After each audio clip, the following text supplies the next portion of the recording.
Et bonjour à toutes et tous. Aujourd'hui, on se retrouve pour ma toute première vidéo commentée sur le brossage à sec, enfin sur un retour d'expérience sur le brossage à sec. La semaine dernière, j'ai peint un Sephiroth et j'ai voulu faire un brossage à sec sur les ailes parce que je me suis dit que ça donnerait un peu de relief. Mais j'étais pas confiant en mes compétences, alors je me suis dit, bah écoute, on va s'entraîner. Alors, j'ai fait le tour de mes fichiers et je suis tombé sur ce petit dragon qui date de je ne sais quand. Il traînait comme ça et je me suis dit, oh, toi, tu me parais le parfait cobaye. Donc, ce petit dragon m'a servi de cobaye. Alors, pour le brossage à sec, j'ai utilisé un pinceau boule de chez Green Stuff World, un pinceau plat de chez Action, je crois, trois couleurs, enfin deux couleurs et une encre, donc le blanc,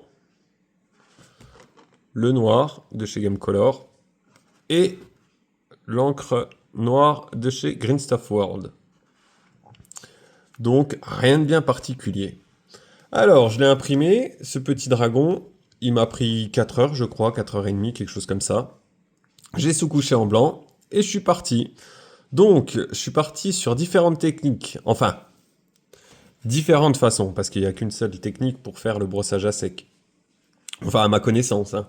Donc sur la partie tout ici, les ailes, les plumes à l'extérieur, ici, je suis parti sur un lavis. Donc une goutte de noir, 3 gouttes d'eau à peu près. Et ensuite, j'ai brossé à sec avec le pinceau boule. Donc comme on peut voir, bah, ça fait un effet un petit peu crayeux quand même. Hein. Voilà, voilà. Donc ne faites pas attention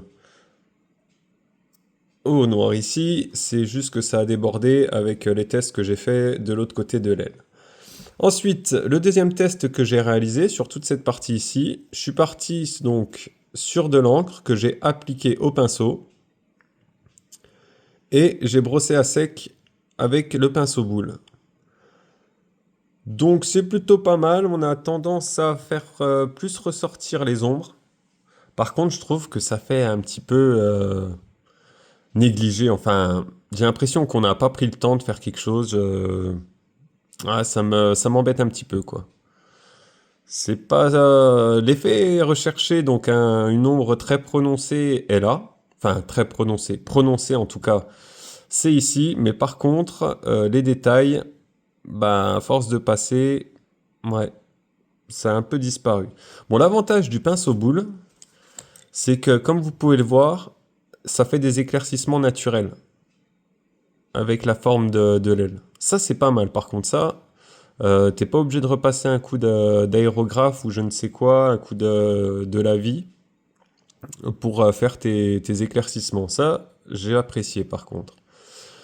Alors ensuite, troisième test. Pardon. Donc sur toute l'aile ici, j'ai passé donc de l'encre noire, mais ce coup-ci, je l'ai appliqué à l'aérographe. Donc une seule couche d'encre et ensuite un brossage à sec avec le pinceau boule. Donc là, par contre, les détails, je trouve que c'est pas mal. On a un dégradé qui est sympa, donc qui tire au gris et qui va vers le blanc. Franchement, rien à redire. Mais par contre, l'effet très prononcé du noir, des ombres en noir, on le perd quand même. Voilà, voilà. Quatrième test. Donc là, je suis reparti sur de l'encre noire appliquée à l'aéro, mais ce coup-ci deux couches. Et j'ai utilisé le pinceau plat. Alors franchement, c'est, je crois, le résultat qui m'a le plus bluffé. Parce qu'on a ce côté sombre, quand même, avec des détails très tranchés, en fait. Vraiment, ça fait très tranché. On a l'impression que c'est un dessin fait au crayon de papier.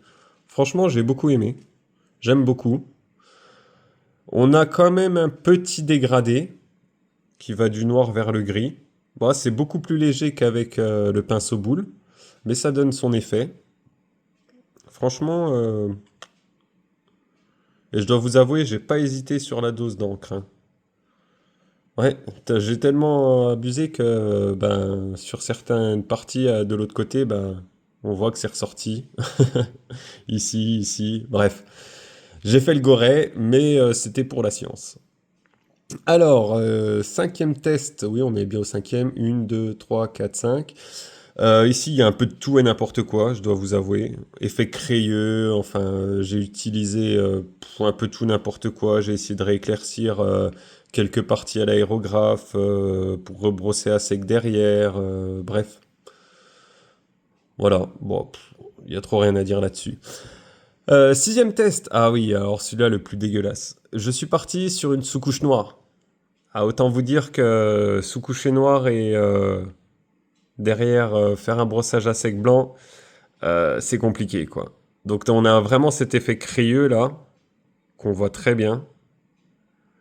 Les creux sont pas remplis, ce qui est normal pour un brossage à sec, mais bon, voilà, voilà. Voilà ce que ça donne. Bref, il y a même sur les jambes, où j'ai repassé un peu de l'aérographe pour éclaircir tout ça, à ce niveau-là. Enfin, voilà, quoi. Donc j'ai essayé de rattraper mon erreur en repassant du blanc à l'aéro, ce qui a permis de rattraper un petit peu. Ça pourrait être pas mal dans un style, franchement. Ça pourrait être bien. Sous-couché noir, suivi d'un brossage à sec blanc, et puis repasser du blanc, ça peut être pas mal. Surtout au niveau des plumes, là, j'ai trouvé que l'effet était plutôt sympa. Donc du noir, on passe au gris, bien sûr, hein, et sans trop appuyer sur l'aéro. Voilà, juste une petite couche assez fine. Ici, encore plus fine la couche. Ça pourrait être bien. Voilà, voilà. Et pour terminer tout ça, j'ai utilisé le pinceau boule que j'ai un peu humidifié. Parce que je voulais voir ce que ça donnait. Vraiment, pour que la peinture s'arrête sur les arêtes et que le reste du pinceau bah, tire la peinture sur les détails. Donc ça a plutôt bien marché. J'en suis bien content. Par contre, si tu te loupes, eh ben t'es mort. Parce que regarde ici, regardez ici. Eh ben voilà, c'est tout blanc. J'ai fait disparaître les détails parce que c'était trop humide. Donc, c'est peut-être quelque chose à développer. Utiliser une peinture un peu plus liquide, peut-être. À voir. Et pour finir, bah bon, je vais quand même terminer sa tête, hein. Voilà. Bon, c'est pas grand-chose, un petit brossage à sec. Et j'ai rehaussé avec du blanc les écailles, enfin les épines, je sais pas trop comment on peut appeler ça, pour vraiment que ça fasse blanc. Remettre un petit peu de blanc sur le devant du museau pour donner un petit effet de lumière. Bon, rien de bien particulier, quoi. Et bah, pour la science, j'avais encore jamais peint de peinture métallique sur une sous-couche blanche. Donc là, une sous-couche blanche avec du polished gold de chez Vallejo.